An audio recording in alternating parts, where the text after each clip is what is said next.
الشیطان الرجیم بسم اللہ الرحمن الرحیم الحمد للہ الذی لا یبلغ مدحته القائلون ولا يحصي نعماءه العادون ولا يعدي حقه المجتهدون الذي ليس لصفته حد محدود ولا نعت موجود ولا وقت معدود ولا أجل ممدود فطر الخلائق بقدرته ونشر الرياح برحمته الصلاة والسلام على الرسول المسدد المصطفى العنجد المحمود الأحمد سيدنا ومولانا ومولى الكونين جد الحسن والحسين أعاني والقاسم محمد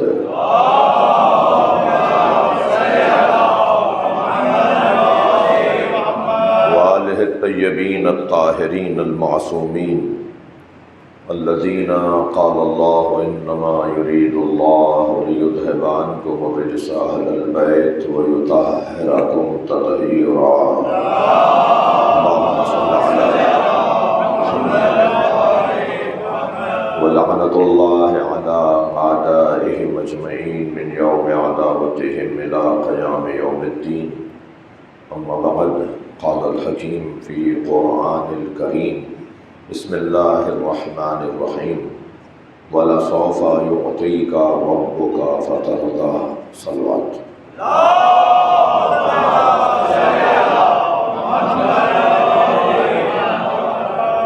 التماس کر رہا ہوں ایک سورہ فاتحہ 3 مرتبہ سورہ اخلاص نوجوان سال مرحومہ مغفورہ سیدہ نفیس فاطمہ بنت سید محمود حسین نقوی رحم اللہ من قرأ الفاتحہ بسم اللہ الرحمن الرحیم الحمد للہ رب العالمین الرحمن الرحیم مالک یوم الدین ایاک نعبد و ایاک نستعین اهدنا الصراط المستقیم صراط الذین انعمت علیہم غیر المغضوب علیہم ولا الضالین بسم اللہ الرحمن الرحیم قل هو اللہ احد اللہ الصمد لم یلد ولم یولد ولم یکن له کفوا احد بسم اللہ الرحمن الرحیم قل هو الله أحد الله الصمد لم يلد ولم يولد ولم يكن له كفوا أحد بسم الله الرحمن الرحيم قل هو الله أحد الله الصمد لم يلد ولم يولد ولم يكن له كفوا أحد اللهم صل على محمد وآل محمد مغفرت کے لیے صلوات پڑھیں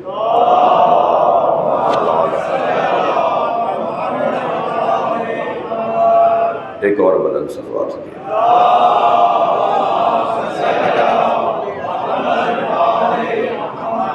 سورہ مبارکہ والضحیٰ کی 4تھی آیت میں نے آپ کے سامنے پڑھی ہے۔ آیت بہت مختصر ہے مگر ایک مکمل عظمت سیدہ زہرا کا پیغام ہے۔ اللہم صل علی محمد۔ ارشاد ہو رہا ہے وَلَسَوْفَ يُعْطِيكَ رَبُّكَ فَتَرْضَىٰ، بتحقیق بالضرور بہت جلد اے میرے حبیب تمہارا رب تمہیں اپنی ایک عطا کے ذریعے سے راضی کرے گا۔ عجیب لہجے کی آیت ہے، یعنی سب رب کو راضی کریں اور رب نبی کو راضی کرے، اور کوئی چیز ایسی ہے جس سے نبی مکرم راضی ہوں گے۔ اور مسئلہ کیا ہے، اس کا پس منظر کیا ہے؟ اس کا پس منظر یہ ہے کہ 1,24,000 نبیوں کی محنتیں، بلکہ یوں کہوں کہ 1,23,999 نبیوں کی محنتیں ایک طرف، اور اکیلے ہمارے نبی کی محنت ایک طرف۔ اور یہ میرا اور آپ کا کوئی جذباتی اور عقیدتی انداز نہیں ہے، بلکہ خود نبی نے ارشاد فرمایا ما اوتی نبی قط کما اوذیت، کسی نبی کو اتنی اذیتوں کا سامنا نہیں کرنا پڑا جتنی اکیلی مصیبتیں تنہا میں نے مصیبتیں اٹھائیں۔ یعنی سارے نبیوں کی پریشانیاں، مصیبتیں، آلام، مصائب، آزمائشیں ایک طرف، اور نبی کی تنہا ذات کی جو آزمائشیں اور آلام اور مصائب ہیں وہ ایک طرف ہے۔ لفظ اذیت نبی نے استعمال کیا نا، ما اوذی نبی، کسی نبی کو اتنی اذیتوں کا سامنا نہیں کرنا پڑا کما اوذیت، جتنی میں نے اذیتیں اٹھائی ہیں۔ تو گویا 1,24,000 نبیوں کی محنتیں ہیں، اور کیسی کیسی محنتیں ہیں اس کے لیے طویل وقت درکار ہے۔ آپ تاریخ کے طالب علم جانتے ہیں کہ حضرت ایوب کے ساتھ کیا ہوا، حضرت موسیٰ کے ساتھ کیا ہوا، خود حضرت نوح کے ساتھ کشتی بناتے ہوئے اور کشتی کے ساتھ، اور پھر کشتی کا جو چلنے کا موقع آیا اس وقت کیا مسائل ہوئے، حتیٰ بیٹا باپ کا ساتھ دینے کو تیار نہیں ہے۔ یعنی حضرت نوح کی اولاد حضرت نوح کا ساتھ دینا کتنی بڑی اذیت ہے، یہ کتنی بڑی آزمائش ہے، یہ کتنی ذہنی ایک آزمائش ہے، کسی کی اعصابی مسئلہ ہے۔ یہ بڑے بڑے لوگوں کو بوڑھا ہوتے ہوئے دیکھا ہے، مرتے ہوئے دیکھا ہے، جب اولاد مثلاً باغی ہو جائے یا اولاد ساتھ نہ دے رہی ہو۔ اتنا بڑا عنوان مصیبت حضرت نوح کے ساتھ، بیٹا نہیں مان رہا بات کو، سب مان رہے ہیں بیٹا ہی نہیں مان رہا، سب مان رہے ہیں زوجہ ہی نہیں مان رہی بات۔ لہذا حضرت نوح اور حضرت لوط کی زوجاؤں کے بارے میں قرآن مجید میں لفظ آیا ہے فخانتہما، ان دونوں نے ہمارے نیک اور صالح بندوں کے ساتھ خیانت کی۔ یہ لفظ آیا ہے قرآن میں حضرت لوط کی زوجہ کے لیے اور حضرت نوح کی زوجہ کے لیے۔ امرأۃ لوط و امرأۃ نوح کانتا تحت عبدین من عبادنا الصالحین فخانتہما، یہ ہے آیت وہ جی۔ نوح کی زوجہ اور لوط کی زوجہ ہمارے نیک اور صالح بندوں کے ساتھ تھیں، ان کے زیر نظر تھیں، ان کی زوجیت میں تھیں، مگر ان دونوں نے ہمارے نیک بندوں کے ساتھ خیانت کی۔ کتنی بڑی اذیت ہے، کتنا بڑا اعصابی مسئلہ ہے۔ ادھر اللہ نے بھی جنہیں انتخاب کرنے کا اعلان کیا ہے نا، اس میں حضرت آدم کا انتخاب تو اللہ نے کیا ہے، اولاد آدم کا انتخاب نہیں کیا۔ ان اللہ اصطفیٰ آدم و نوحا، اللہ نے چن لیا ہے آدم کو اور نوح کو۔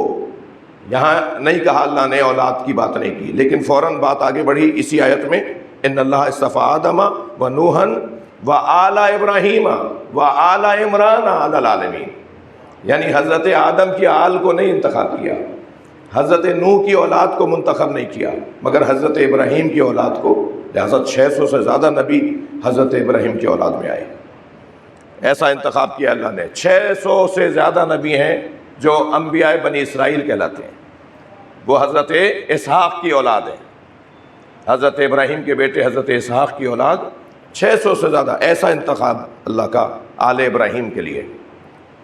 اور پھر آل عمران کہہ کر وہاں اگر مراد حضرت مریم کے والد ہیں، تب بھی ایک الجھن دور ہو رہی ہے کہ حضرت عیسیٰ کا انتخاب ہوا ہے نانا کے ذریعے سے، تو یعنی نانا کے ذریعے سے نواسوں کو منتخب کیا جاتا ہے۔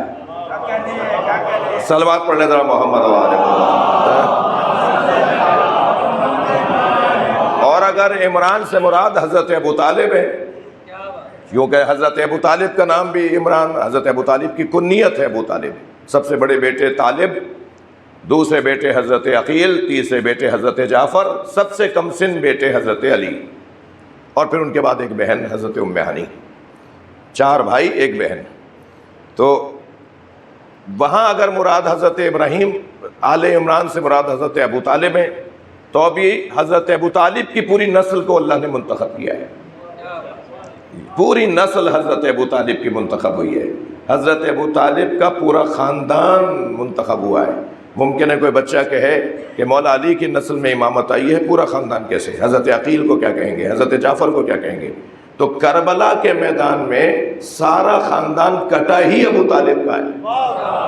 وہ حضرت عقیل کی اولاد ماری گئی، حضرت جعفر کی اولادیں ماری گئیں، اور حضرت علی کی اولاد شہید ہوئی، یعنی 72 میں 58 شہید جو ہیں وہ حضرت ابو طالب کے پوتے پڑ پوتے ہیں۔ بلند صلوات عطیہ کر دے محمد و آل محمد۔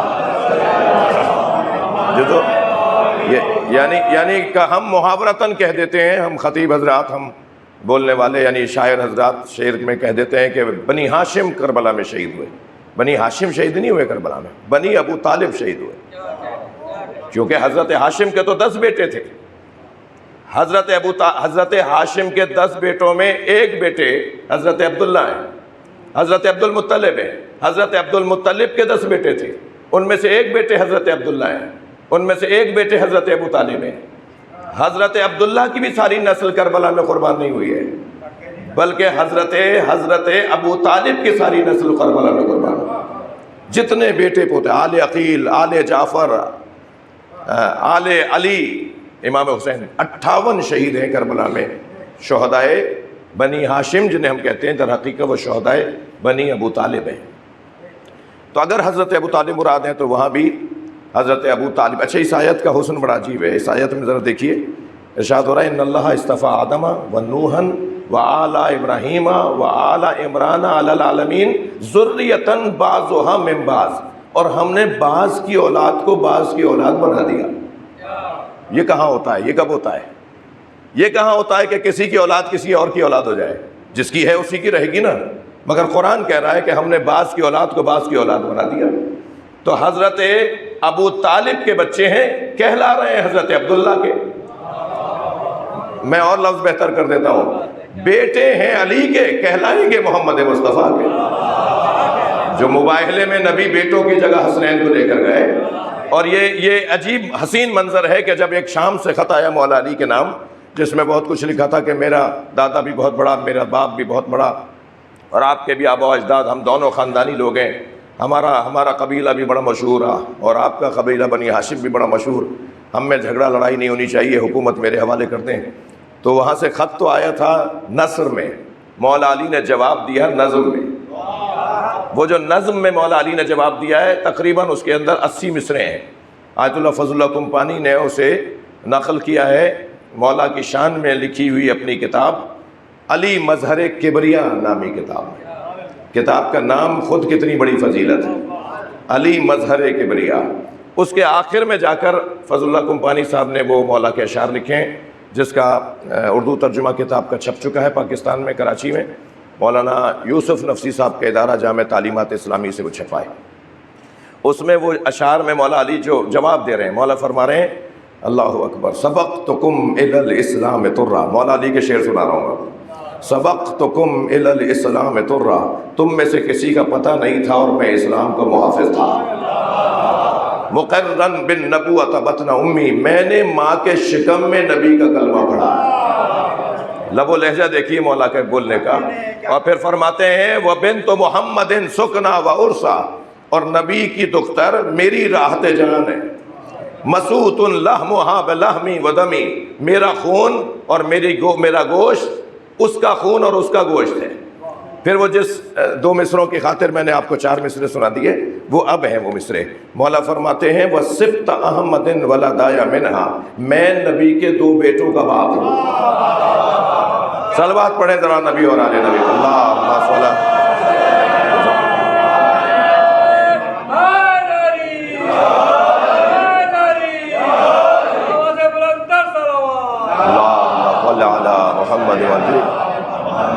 میں وَصِبْتَ أَحْمَدٍ وَلَدًا، میں نبی کے 2 بیٹوں کا باپ۔ قرآن میں جن 2 بیٹوں کو نبی کے بیٹے کہا گیا ہے، وہ بیٹے تو علی کے ہیں، مگر قرآن کہہ رہا ہے وَأَبْنَاءَنَا وَأَبْنَاءَكُمْ۔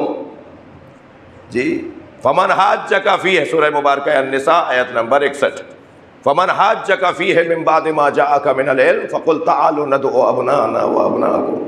میرے حبیب جو علم آ جانے کے بعد بھی بحث کر رہے ہوں، جو دلیل نہ رکھنے کے بعد بھی کٹ حجتی کر رہے ہوں، پھر ان سے کہہ دیجئے کہ ہم لے آتے ہیں اپنے بیٹوں کو، تم لے آؤ اپنے بیٹوں کو۔ وَنِسَاءَنَا وَنِسَاءَكُمْ، ہم لے آتے ہیں اپنی بیٹیوں کو، تم لے آؤ اپنی بیٹیوں کو۔ وَأَنفُسَنَا وَأَنفُسَكُمْ، اور ہم لے آتے ہیں اپنے جیسوں کو، تم لے آؤ اپنے جیسوں کو۔ ثُمَّ نَبْتَهِلْ، اس کے بعد ہم مباہلہ کریں گے۔ فَنَجْعَلْ لَعْنَتَ اللَّهِ عَلَى الْكَاذِبِينَ، اور پھر جھوٹوں پر اللہ کی لعنت بھیجیں گے۔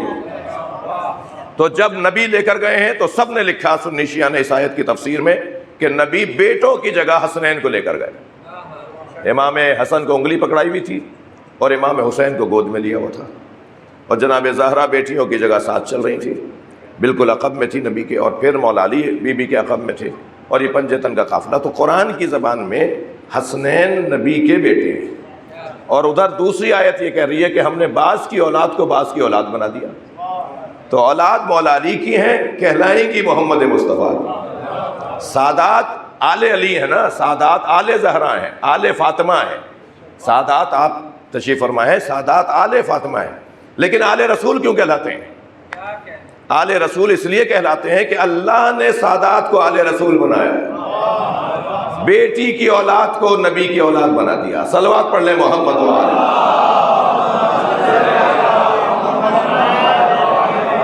اس سے بلند صلوات اور پڑھی جائے.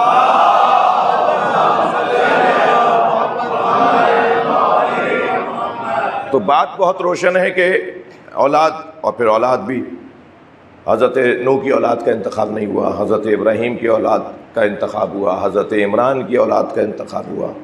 تو یہ بہت مشکل ہے. ایک فرما بردار بیٹی کی مجلس چہروں میں مجھے محمود بھائی کے لیے ایک آزمائش ہے، امتحان ہے. جہاں آگ جلتی ہے نا، وہی جہاں آگ لگتی ہے وہی جگہ جلتی ہے. ماں باپ کا جو سینہ ہوتا ہے، میرے خود اپنے والدین کی زندگی میں ان کی دو اولادیں جب گئیں، ایک ہماری بڑی بہن ہنگورجا بھی آئی تھیں اور ایک میرے بڑے بھائی مولانا محمد عون نقوی. تو مجھے اندازہ ہے کہ ماں باپ کو کیا، ان پر کیا گزرتی ہے. اللہ صبر عطا فرمائے. درجات کی بلندی کے لیے، صبر کے لیے بلند تر صلوات کریں.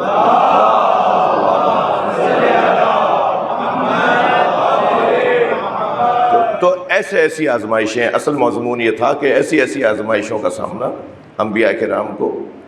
اور مگر ان ساری حضرت ایوب کے ساتھ کیا ہوا؟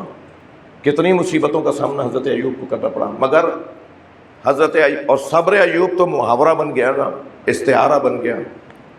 حضرت ایوب کے صبر کو مثال دی جاتی ہے کہ بھائی ہمارے پاس صبر ایوب نہیں ہے، ہم حضرت ایوب جیسا صبر نہیں رکھتے. کتنی مصیبتیں ہوئی ہوں گی. مگر یہ ساری مصیبتیں، ساری پریشانیاں کس وجہ سے تھیں؟ کس وجہ سے تھیں؟ اس وجہ سے کہ کسی طرح انسانوں کو عاقبت بخیر کیا جائے، کسی طرح انسانوں کو فوز اور فلاح تک پہنچایا جائے، کسی طرح انسانوں کو انسان رکھا جائے. کیا کریں؟ ساری محنتیں اٹھا لیں گے، ساری مشقتیں اٹھا لیں گے، انسان رہے. یہ گوشت کا لوتھڑا بن کے نہ رہے، یہ آدمی نہ رہے بلکہ انسان بن جائے. حضرت آدم کی اولاد ہے تو سب ایک جیسے ہیں، آدمی تو سبھی ہیں، مگر ہر آدمی، جوش نے بھی اس کو نظم کیا ہے، ہر آدمی تو انسان نہیں ہے. صلوات پڑھیں ذرا محمد والے.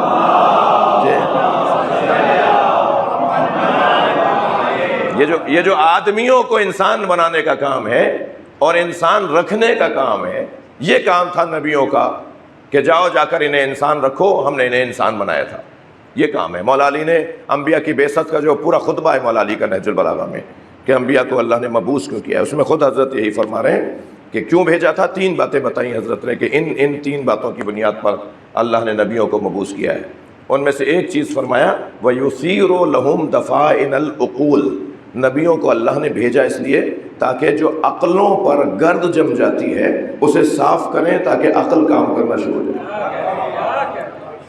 جو چیز پہلے سے صحیح ہے وہ انہیں پتہ ہے کیا صحیح ہے، مگر یہ ماحول کی گرد، ماحول اور حالات سے متاثر ہو کر صحیح اور غلط میں فیصلہ نہیں کر پاتے.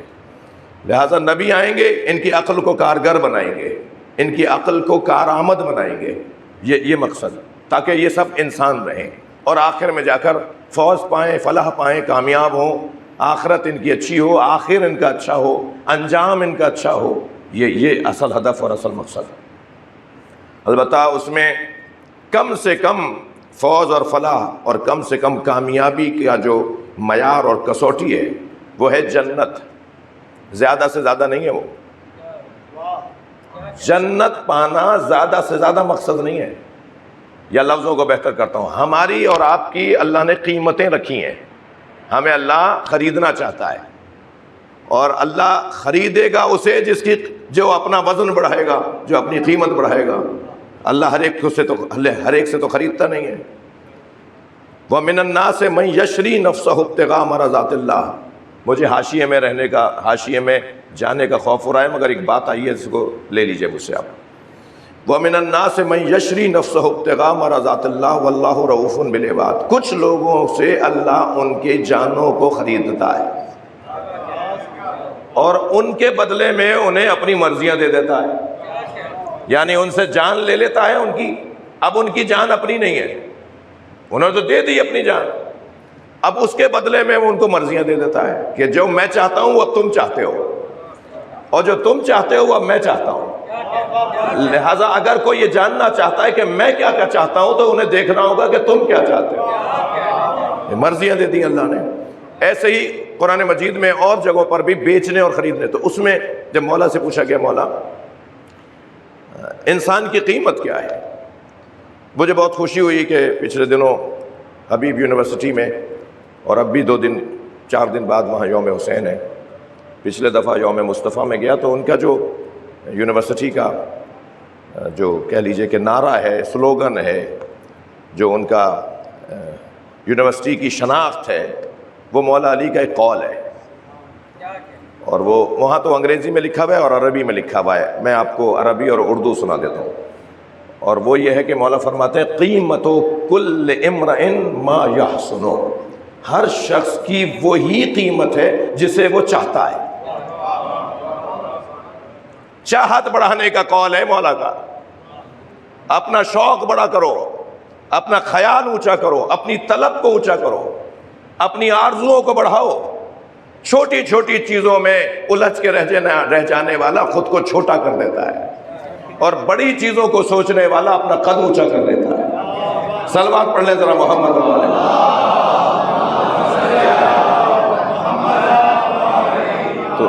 تو مولا علی سے پوچھا گیا مولا ہماری قیمت کیا ہے، تو حضرت نے فرمایا کہ لا تجعل نفسک عبدا لغیرک بل خلق اللہ حرا لا تبیعها الا الجنہ، اللہ نے تجھے جو بنایا ہے وہ تجھے غلامی کے لیے نہیں بنایا، بلکہ اللہ نے تجھے بنایا ہے آزاد رہنے کے لیے، اور آزاد رہنے کے لیے، اور اپنے آپ کو مت بیچنا، خود کو نہ بیچنا، مگر بیچنا تو جنت کے عوض بیچنا، یعنی اپنی قیمت جنت کے عوض۔ اب یہ جو الا الجنہ کا لفظ مولا علی نہج البلاغہ میں مولا کو فرمایا، یہ جنت کے عوض اپنے آپ کو بیچنا، تو قیمت جو ہے وہ کم سے کم بھی ہوتی ہے اور زیادہ سے زیادہ بھی ہوتی ہے۔ آپ کہیں گاڑی روک کر کہیں جاتے آتے ٹھیلے پہ کھڑے مثال کے طور پر آم خریدنے والے سے کہیں کہ بھئی یہ ہمیں کتنے میں دو گے، مثلاً وہ کہتا ہے کہ جی میں 200 روپے میں دوں گا، تو آپ کہیں جی 150 میں دے دو، تو کہے گا بھئی 175 میں دے دوں گا کیونکہ 170 تو میری خرید ہے۔ میں ٹھیک ہے تم 150 کہہ رہے ہو، میں 200 کہہ رہا ہوں، مگر 175 میں 5 روپے تو کلو پہ بچاؤں گا، مثلا یہی باتیں کرتے ہیں نا، یعنی میں اس سے کم نہیں بیچ سکتا، اس سے کم بیچوں گا تو نقصان میں رہوں گا۔ مولا علی نے گویا ہمارے بارے میں فرمایا کہ اس سے کم مت بیچنا، اس سے کم بیچو گے تو نقصان میں رہو گے۔ جنت تمہاری کم سے کم قیمت ہے، زیادہ سے زیادہ نہیں ہے۔ اب زیادہ سے زیادہ لگانے والا تو علی ہے۔ صلوات پڑھ لیں ذرا محمد علیہ۔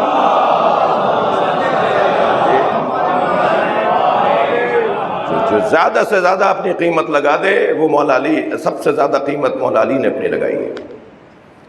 مگر آپ کی توجہات بھی ہیں، اور تھوڑا سا میں گزارش کر لوں، قریب قریب آنے کا یہ گزارش کر دوں آپ سے، ایک صلوات پڑھتے ہوئے کچھ زحمت کیجیے۔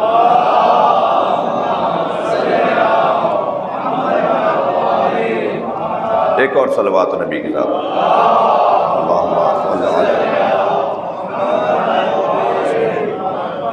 ایک اور آیت سورہ زمر کی آیت میں ہدیہ کروں اپنے بزرگوں کو، اور بڑی عجیب سی آیت ہے، یعنی آیت کا پیغام بڑا عجیب ہے۔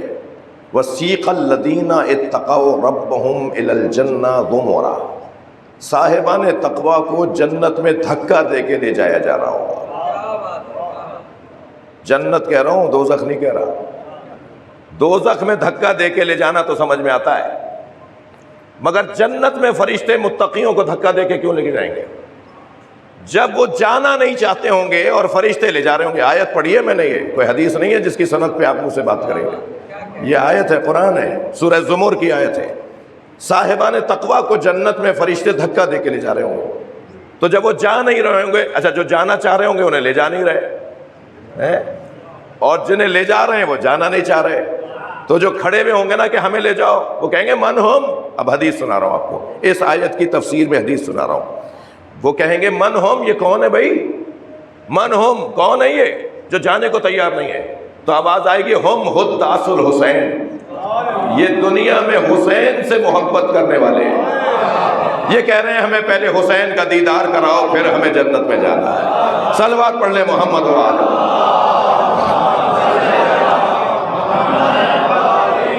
اور بلند صلوات امام حسین کی.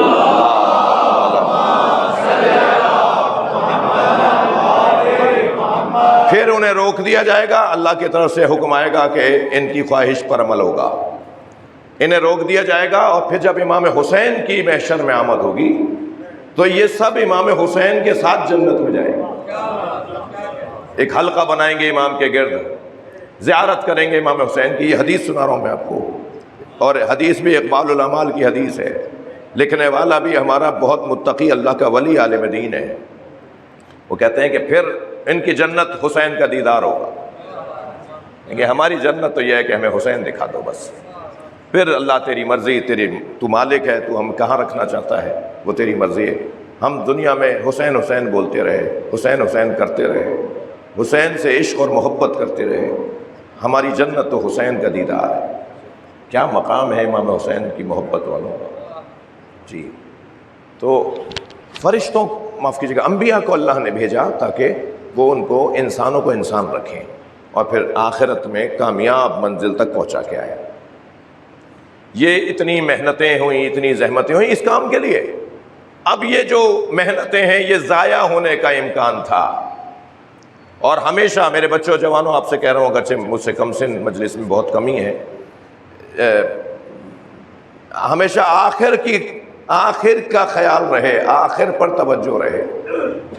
لوگوں کا آغاز بہت اچھا ہوتا ہے، درمیان بھی بہت اچھا ہوتا ہے، انجام خراب ہوتا ہے. یہ جو آخر ہے نا، وہ سندھی میں کہتے ہیں سائیں پچھاڑی، یہ جو آخر ہے نا، یہ جو ختم ہو رہا ہے، جہاں زندگی تمام ہو رہی ہے، یہ بگڑ جاتی ہے، بڑے بڑے لوگوں کی بگڑ جاتی ہے. اس کا سب سے زیادہ خیال رہے. یعنی ماضی کا اچھا ہونا اتنا ہنر نہیں ہے جتنا مستقبل کا اچھا ہونا ہنر ہے. بہت سارے لوگوں کا ماضی بہت اچھا تھا، مستقبل خراب ہو گیا، اور کچھ لوگوں کا مستقبل خراب تھا، ماضی اچھا رہا. کچھ لوگوں کا ماضی خراب تھا، مستقبل اچھا ہو گیا. اور کا ماضی خراب تھا، مستقبل علیہ السلام بنا گیا. ٹھیک ہے نا؟ اب جن کا ماضی بہت اچھا تھا، مستقبل خراب ہو گیا، میں ان کا نام لوں گا تو پریشانی ہو جائے گی. صلوات پڑھ لیں ذرا محمد. وہ جو جن کو قرآن نے سورہ حجرات کے آغاز میں کہا ہے ان تحبط اعمالکم وانتم لا تشعرون، اعمال تمہارے ہم حبط کر لیں گے، تمہاری محنتیں ضائع کر دیں گے ہم. وہ کوئی ہے نا لوگ. صلوات پڑھیں ذرا نبی اور آل.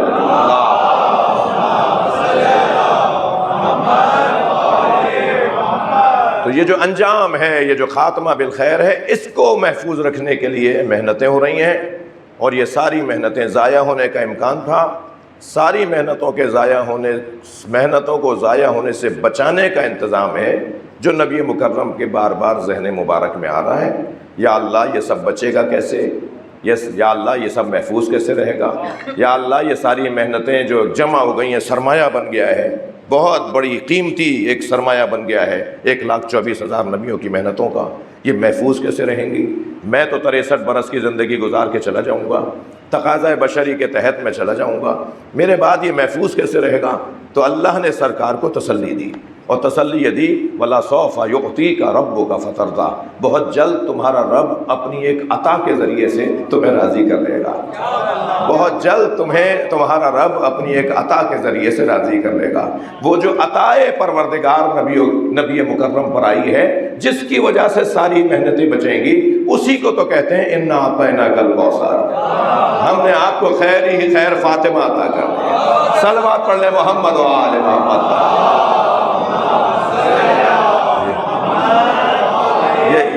یہ نبی مکرم کی محنتوں کا تحفظ ہے جسے سیدہ زہرا کہا جائے. تمام نبیوں کی محنتوں کے تحفظ کو جناب زہرا کہا جاتا ہے. جب اگر پتا ہو کہ یہ کتنا قیمتی وجود ہے بیٹی میری، سرکار دو جہاں کو جب یہ پتا ہے کہ ہے میری بیٹی مگر اس کا وجود کتنا قیمتی ہے، تو اب بنتا ہے نا کہ ان کے آنے پہ کھڑے ہو کے استقبال کریں، اب بنتا ہے نا کہ ان کے ہاتھوں کا بوسہ دیں، اب یہی تو حق ہے نا کہ انہیں اپنی جگہ بٹھائیں. لہذا سیدہ کا جو احترام تعظیم نبی مکرم نے کی ہے، اور حد ہے کہ سنی شیعہ نے لکھا ہے کہ محشر میں آواز دی جائے گی. میں ایک سنی عالم اور ایک شیعہ عالم کے ساتھ اس موضوع پر بیٹھا ہوں، دونوں کا ایک ہی انداز تھا بات کرنے کا. جب بھی جناب سیدہ کا نام آتا تھا تو وہ آنکھوں کو بند کر کے بی بی کا نام لیتے تھے. جی، ایک سنی عالم کے ساتھ میرا بیٹھنے کا اتفاق ہوا. اللہ کے ولی، یہ جو تصوف والے لوگ ہوتے ہیں، جو ریاضتوں والے لوگ ہوتے ہیں، اور ایسے ایک شیعہ عالم کے ساتھ. شیعہ عالم آیت اللہ باقر فخار صاحب کرامت عالم ہے، میں نے خود ان سے کرامتیں دیکھی ہیں.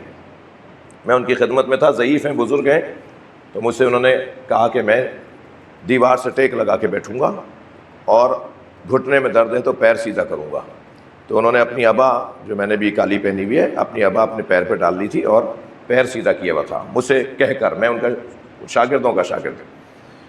تو جب بی بی کا نام، وہ کوئی 2 گھنٹے ہم بیٹھے بات کی ہم نے، جب بی بی کا نام آتا تھا تو پہلے تو وہ اپنا تکیہ، اپنی ٹیک ہٹاتے تھے، یعنی کمر سیدھی کرتے تھے، ٹیک سے سیدھے ہو کے بیٹھتے تھے، اور پیر اپنا دوبارہ سے 2 زانوں کرتے تھے، پیر کو طے کرتے تھے، اور اس کے بعد بی بی کا نام لیتے تھے. شاید 2 گھنٹے کی گفتگو میں 10 مرتبہ انہوں نے بی بی کا نام لیا ہوگا، اور 10 مرتبہ انہوں نے ایسا کیا. تو میں نے ان سے پوچھا کہ استاد، جاتے جاتے استاد، یہ ابھی میں نے آپ سے ایک عمل دیکھا ہے. مجھے معلوم تھا کیا کہیں گے، لیکن ان کے منہ سے مجھے تصدیق چاہیے تھی اور ذائقہ لینا تھا. ہاں، اس کے اپنے ذائقے ہوتے ہیں نا، بڑوں کی زبان سے سننے کے اپنے ذائقے ہیں. صلوات پڑھے نا محمد.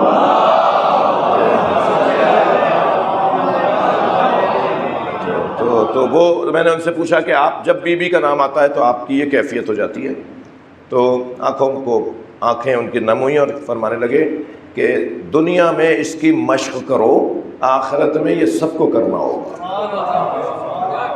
لہذا سنی شیعہ روایت ہے،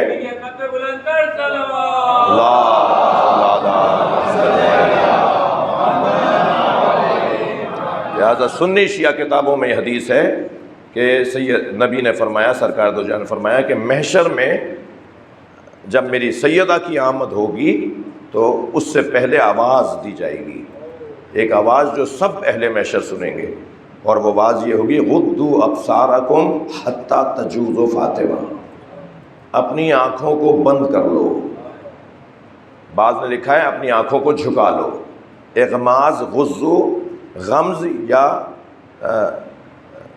خفض یا غمز، یہ 2 لفظ، دو علیحدہ معنی ہیں. خفض کہتے ہیں جھکانے کو، غمز کہتے ہیں بند کرنے کو. کسی چیز کو بند کرنا غمز ہے، تو یہ غضو ہے، یعنی یہ جھکانے کی بات ہو رہی ہے یا بند کرنے کی، دونوں معنی لیے جائیں گے. اپنی آنکھوں کو جھکا لو کیونکہ فاطمہ آ رہی ہے، اپنی آنکھوں کو بند کر لو تاکہ میری فاطمہ کی سواری گزر جائے. تو حتیٰ نبی مکرم فرمائیں گے، یا اللہ یہ میری بیٹی ہے. فرمایا جائے گا، اے میرے حبیب تم بھی یہی عمل انجام دو. کوئی بات ہے؟ کوئی کم بات ہے؟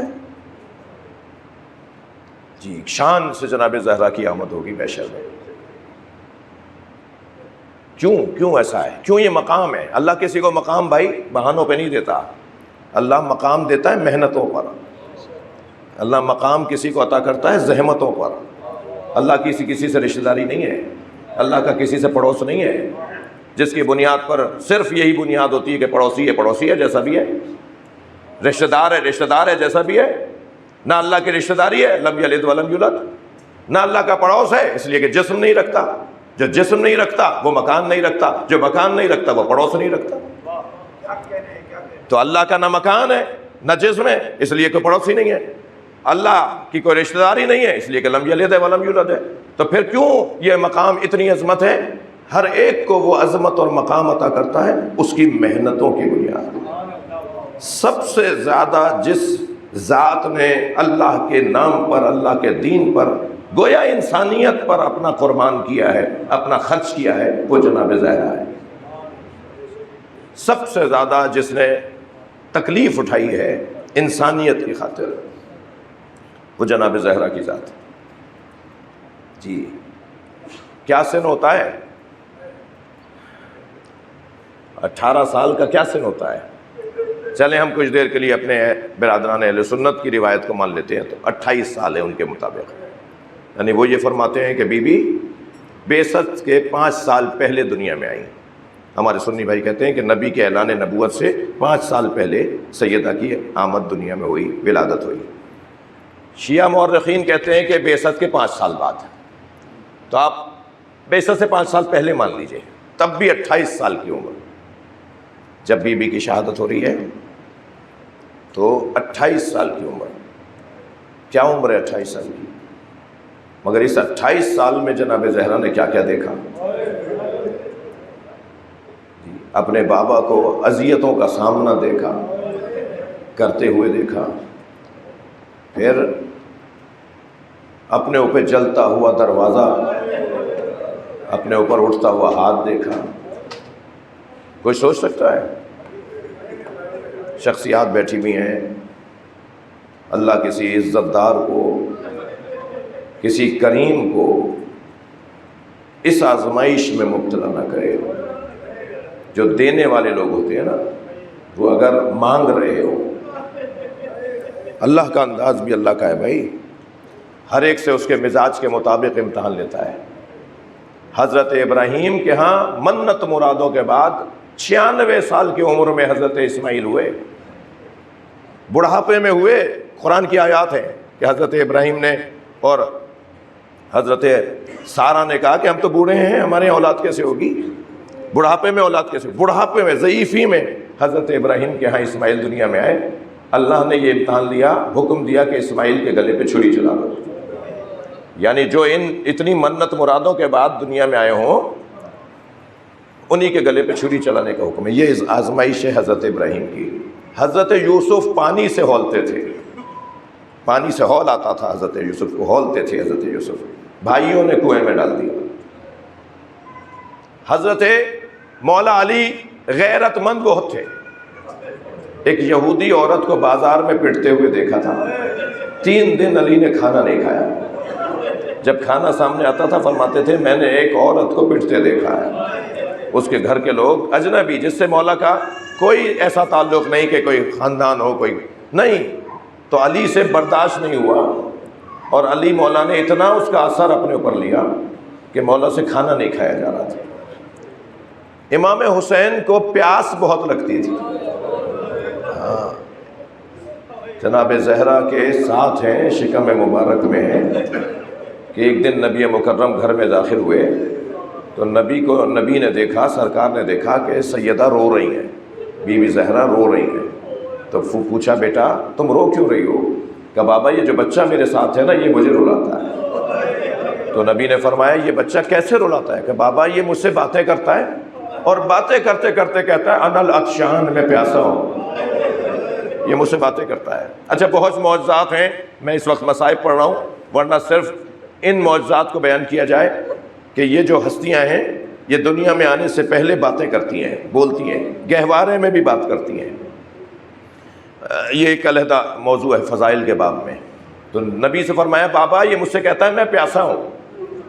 تو بچپن سے امام حسین کا خاندان بنی ہاشم اہل بیت جانتے تھے کہ حسین کو ہر کچھ دیر کے بعد پانی چاہیے ہوتا ہے، لہٰذا جہاں کہیں جا کر امام بیٹھتے تھے تو آپ کے جو خادمین تھے، آپ کے جو ساتھ چلنے والے لوگ ہوتے تھے، وہ سب سے پہلا کام یہ کرتے تھے کہ مولا کے قریب لا کے وہ کوزہ اور وہ رکھ دیتے تھے، ظرف رکھ دیتے تھے جس میں پانی ہوتا تھا۔ رات میں بھی سرہانے امام حسین کے پانی رکھا جاتا ہے۔ سب گھر والوں کو پتا تھا کہ امام حسین سے پیاس برداشت نہیں ہے۔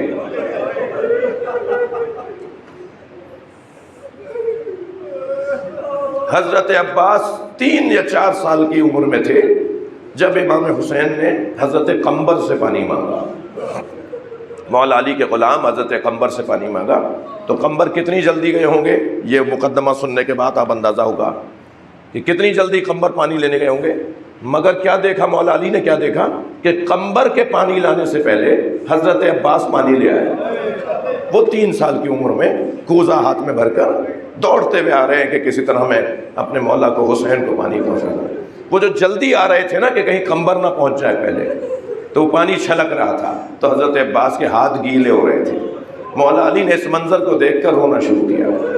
وہاں بیٹھی ہوئی ایک شخصیت نے کہا، یا علی، بچوں کا پیار دیکھیے، عباس حسین سے کتنا پیار کرتا ہے، یہ دیکھیے کتنا پیار کرتے ہیں، آپ رو کیوں رہے ہیں؟ فرمایا آج یہ پانی لے آیا، لیکن ایک بیابان ہوگا جہاں یہ پانی لینے جائے گا مگر یہ پانی لا نہیں سکے گا، اور اس کے پانی کی خاطر دونوں بازو کاٹ دیے جائیں گے. امام حسین کو پیاس بہت لگتی تھی، جس کی دلیل یہ ہے کہ اہل بیت سب سے زیادہ اس بات کو سوچ رہے تھے کہ کتنی تکلیف اٹھا رہے ہیں حسین. دلیل دے دوں، 2 دلیلیں دے دیتا ہوں. ایک تو جب ذوالجناح خبر شہادت لے کر آیا تو جناب سکینہ نے گھوڑے کی گردن پہ ہاتھ رکھ کر ایک ہی سوال کیا، یا جواد ابی حل سقیا ابی ام قتلات شانہ، اے میرے بابا کے با وفا گھوڑے، مجھے اتنا بتا پانی پلا کر مارا؟ میرا بابا پیاسا بہت تھا. دوسرے امام سجاد نے جب امام حسین کی قبر بنائی نا تو قبر پر یہ نہیں لکھا ھذا قبر الحسین الذی قتلوا مظلوما، یہ اس حسین کی قبر ہے جسے مظلوم مارا، یہ اس حسین کی قبر ہے جسے غریب مارا، بلکہ کیا لکھا؟ انگلی سے لکھا، انگشت شہادت سے لکھا، ھذا قبر الحسین الذی قتلوا عطشانا، یہ وہ حسین ہے جسے پیاسا مارا گیا. یہ امام حسین کی آزمائش تھی کربلا میں.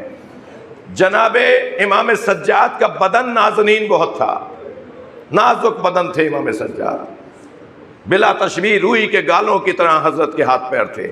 جس کا بدن اتنا نازنین ہو وہ کوفہ و شام کی بازاروں اور راہوں سے گزرے گا، اس کے پیروں میں کانٹے چبھیں گے، اس کو بیڑیاں ڈالی جائیں گے، اس کو ہتھکڑیاں ڈالی جائیں گی.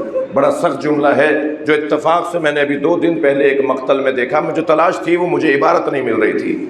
وہ یہ کہ ایک سہل ابن سعد حمدانی نامی ایک راوی ہے، وہ کہتا ہے کہ میں بازار شام میں جب امام سجاد گزر رہے تھے بیویوں کا قافلہ لے کر اور لوگ تماشائی جمع کھڑے تھے، میں نے قریب جا کر حضرت کو سلام کیا اور کہا، مولا میں آپ کے کوئی کام نہیں آ سکا، میں کربلا میں آپ کے بابا پہ قربان نہیں ہوا، یہ بازار ہے، حکم کریں کہ میں کیا کر سکتا ہوں.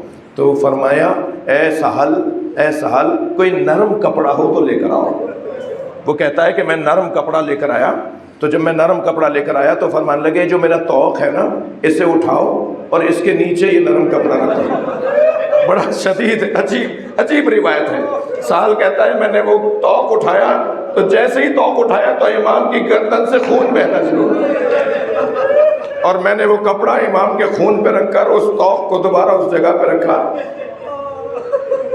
جس کا بدن اتنا نازنین ہو اس کے ساتھ یہ رستوں میں ہوگا. یہ امتحان ہے امام سجاد کا. اجرکم اللہ. بس میں نے مجلس مکمل کر دی، آپ سب کی آنکھوں میں آنسو آ گئے، اور مجلس کا مال ہے، مجلس بھی یہی ہوتا ہے. جناب زہرا کے مزاج میں مانگنا نہیں تھا. ہاں بی بی مانگتی، بابا سے کچھ نہیں مانگا، کنیز مانگنے گئی، بول نہیں پائیں. 3 دن تک نبی کے پاس جاتی رہیں کیونکہ ہاتھ زخمی ہو گیا تھا، چکی چل نہیں رہی تھی، گھر کا کام ہو نہیں رہا تھا، اور پھر بھی کرتی تھیں اور جناب فضہ کو نہیں کرنے دیتی تھی کہ نہیں میرا دن ہے تو میرا دن ہے، تمہارا دن کل تھا تم نے کر لیا کام، آج میرا دن ہے. تو جناب فضہ نے کہا، اے میری بی بی، نبی سے کنیز مانگ لیجئے میری طرح، جیسے میں آپ کی کنیز ہوں ایک اور کنیز مانگ لیجئے. تو جناب فضہ کے کہنے پہ گئیں مگر بول نہیں پائیں. دوسرے دن گئی، بول نہیں پائیں. تیسرے دن نبی نے آ کے کہا، فاطمہ کچھ کہنا چاہتی ہو، تم کہتی نہیں ہو. تو جناب فضہ کی آواز آئی، یا رسول اللہ ذرا اپنی فاطمہ کا ہاتھ دیکھیے. اب جب نبی مکرم نے ہاتھ چاہا کہ مجھے دکھاؤ کیا ہوا ہے ہاتھ میں، تو جناب زہرا کا ہاتھ زخمی تھا. کہ یہ آپ سے کنیز مانگنا چاہتی ہیں مگر ان سے بولا نہیں جاتا۔ تو جناب زہرا نے کبھی بابا سے کچھ نہیں مانگا، کبھی اپنے شوہر سے کچھ نہیں مانگا۔ نبی نے آخری وقت میں فرمایا کہ بھرے دربار میں فدق مانگنا ہوگا۔ یہ جو فدق مانگنے گئی ہیں یہ آزمائش تھی جناب زہرا، مانگنے کی عادت ہی نہیں ہے، مانگنے کا مزاج ہی نہیں ہے، مگر مانگیں گی بھی تو کیا مانگیں گی؟ جس کا بہت بڑا فلسفہ ہے، جس کا بہت بڑا مقصد تھا۔ فتح مانگنے جاؤ گی دربار کے اندر، اور گئی ہیں، پورا خطبہ دیا ہے، اسلام کا خلاصہ کیا ہے اپنے خطبے کے اندر، اور پھر آخر میں فرمایا یہ جو باغ تم نے ہمارے مزدوروں کو ہٹا دیا ہے یہ باغ ہمارا ہے، یہ ہمیں واپس دو، قبضہ چھوڑو، یہ ہمارے حوالے کرو۔ تو کہنے لگا کہ کوئی ثبوت ہے، کوئی تحریر ہے؟ تو ایک جملہ ہے جو مجھے تو اس جملے کے پڑھنے پر بھی مجھے ایک خاص مصیبت کا سامنا ہوتا ہے، ایک خاص کیفیت ہو جاتی ہے۔ جب اس نے کہا نا کوئی ثبوت ہے، تو بی بی نے فرمایا میں جھوٹ نہیں بولتی۔ عجیب جملہ ہے کتابوں میں جھوٹ نہیں بولتی۔ ہمارے ہاں سندھ میں جناب زہرا کا نام نہیں لیا جاتا، بی بی کے نام کی جگہ کہتے ہیں سچی سیڑ، سچی بی بی، سچی بی بی۔ ایک لاڑکانہ میں ایک بزرگ خطیب گزرے ہیں، عبدالحمید چانڈیو صاحب، بعض پرانے دوستوں کو، ہمارے عزیزوں کو یاد ہوں گے۔ وہ جب بی بی سے کہا نا کوئی تحریر لاؤ، کوئی ثبوت لاؤ، تو پہلے تو وہ امام حسن امام حسین کو لائیں، حضرت ام ایمن کو لے کر آئیں، اپنے بابا کی کنیز کو، مگر وہ بھی رد کر دیا گیا، یہ گھر کے لوگ ہیں، ان کی گواہی قبول نہیں ہے۔ تو بی بی پھر اپنے بابا کی تحریر لے کر آئیں۔ بی بی نے 3 حوالوں سے اپنا مقدمہ لڑا ہے۔ بی بی نے صرف میراث کی بات نہیں کی ہے، بی بی نے صرف میراث کی بات نہیں کی ہے، ہبہ کی بات بھی کی ہے، گفٹ ڈیٹ، گفٹ، ہدیہ، ہبہ۔ میراث نہ بھی صحیح ہے، میرے بابا نے مجھے ہبہ کیا ہے۔ بی بی نے مختلف زاویوں سے اس مسئلے کو اٹھایا ہے، بڑا ایک مکمل باب ہے جس کے اوپر علیحدہ بات ہو۔ جب بی بی تحریر لے کر آئی نا اپنے بابا کی، تو ایک شخص نے وہ چھین کر پھاڑ دی، تو بی بی زمین پر بیٹھ گئیں اس کے ٹکڑے اٹھانے میں۔ عبدالحمید چانڈیو جب یہ مسائل پڑھتے تھے نا تو اپنی جیب سے کاغذ نکالتے تھے، اسے ٹکڑے ٹکڑے کر کے ممبر سے نیچے پھینک دیتے تھے، اور سب سے کہتے تھے کچھ دیر بیٹھے رہو۔ اٹھ کے جاتے تھے، ٹکڑے اٹھا کے لا کے بیٹھ کے کہتے تھے بتاؤ کتنی دیر لگی۔ روتے ہوئے لوگوں سے، اپنا انداز تھا ان کے پڑھنے کا، روتے ہوئے لوگوں سے کہتے تھے بتاؤ کتنی دیر لگی۔ تو مجمع میں سے کچھ آوازیں آتی تھی چند لمحے لگے، تو کہتے تھے جنہیں تم چند لمحے کہہ رہے ہو فاطمہ بوڑھی ہو گئی، فاطمہ زہرا کے بال سفید ہو گئے تھے۔ بابا یہ آپ کی تحریر کو بھی پھاڑ دیا گیا، اجرکم اللہ، مجلس ہو گئی عزادارو، آپ کی آوازیں بلند ہو گئی۔ ایک جملہ ضرور کہوں گا، جناب زہرا کے ہاں جو خواتین کے 4 رشتے ہوتے ہیں نا، ان میں ایک رشتہ نہیں تھا۔ جناب زہرا بیٹی تھی، جناب زہرا زوجہ تھی، جناب زہرا ماں تھی، مگر جناب زہرا بہن نہیں تھی۔ یہ جو بہن کا کردار ایک خاتون کا ہے نا، اس کی وجہ سے ایک نائبۃ الزہرا کی ضرورت تھی، لہذا جناب زینب کا ایک لقب ہے نائبۃ الزہرا، جناب زینب کا ایک لقب ہے ثانی زہرا۔ ایک ایسی بی بی کی ضرورت تھی جو جناب زہرا کی سیرت کو مکمل کرے، جو بھائی کے ساتھ بہن کا کردار بتائے۔ اور پھر کربلا کا میدان ہے اور شریکت الحسین ہے، جو اپنے بھائی کے قربانیوں کو کوفے لے جائے گی، بس آخری جملے شام لے جائے گی، شام کے بازار میں لے جائے گی، اپنے بھائی کے مقصد کو دربار شام تک لے جائے گی، اور پھر وہاں جا کے خطبہ دے گی جہاں بولنے والوں کو اجازت نہیں ہے بولنے کی۔ آواز دی شمر کو بلاؤ، شمر گزارش سنائے، آخری جملے سن لیجئے مجھ سے، شمر کو بلاؤ۔ ایک چبوترے پہ کھڑا ہو کر شمر گزارش سنا رہا ہے، اے امیر، ہم نے کربلا میں حسین کے انصار کو مار دیا، ہم نے کربلا میں حسین کے آبان کو مار دیا، جب نے حبیب اور زہیر کو مار دیا تو ہم نے عباس و علی اکبر کو مار دیا، ہم نے حسین کے بچوں کو مار دیا، اور جب سب مر گئے تو پھر ہم نے حسین کو پیاسا مارا۔ جب تک یہ کہتا رہا نا کہ ہم نے انہیں مارا، ہم نے انہیں مارا، کوئی بولنے دیا گیا، بولتا رہا، لیکن جیسے ہی اس نے کہا نا ہم نے حسین کو پیاسا کر کے مارا، تو بیویوں کے حلقے سے جناب زینب کی آواز آئی، اور عجیب آواز ہے جو بی بی کے الفاظ ہیں۔ آواز تھی اسکت ایھا الکاذب ابن الکاذب، خاموش جھوٹے اور جھوٹے کی اولاد۔ سامنے مڑ کر دیکھا یہ کون ہے؟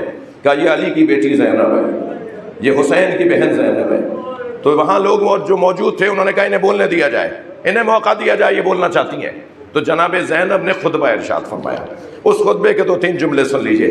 بی بی فرماتی ہیں یا یزید کد قیدک وجہد جہدک فوالذی شرفنا بالوحی والکتاب، اے یزید جتنی چالیں تو چل سکتا ہے چل، جتنی سازشیں تو کر سکتا ہے ہمارے خلاف وہ کر، مگر تو ہم سے وہ شرف نہیں چھین سکتا جو قرآن کے نازل ہونے کی صورت میں اللہ نے ہمیں عطا کیا ہے۔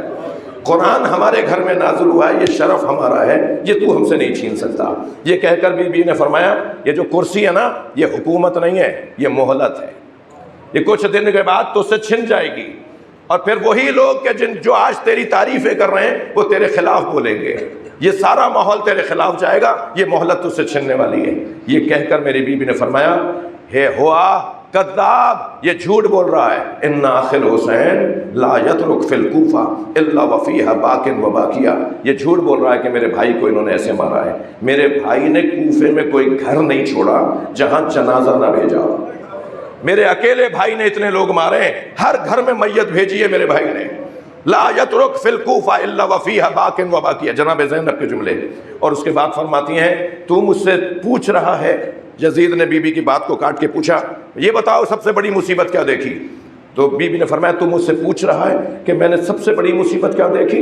تو سن، زینب پر سب سے بڑی مصیبت یہ ہے کہ تجھ جیسے سے بات کر رہی ہے، کہاں نبی کی نواسی، کہاں علی و بطول کی بیٹی، کہاں بھرا دربار اور یزید سے ہم کلام، اس سے بڑی اسی مصیبت زینب پہ کوئی نہیں آئی۔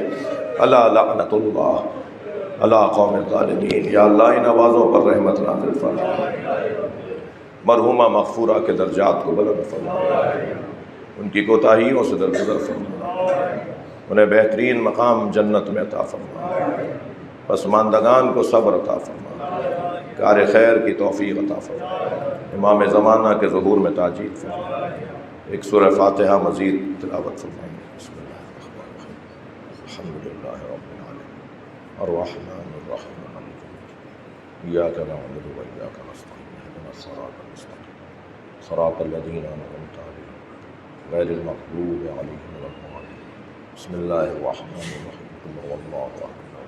محمد مغفرت کے لیے بلند صفات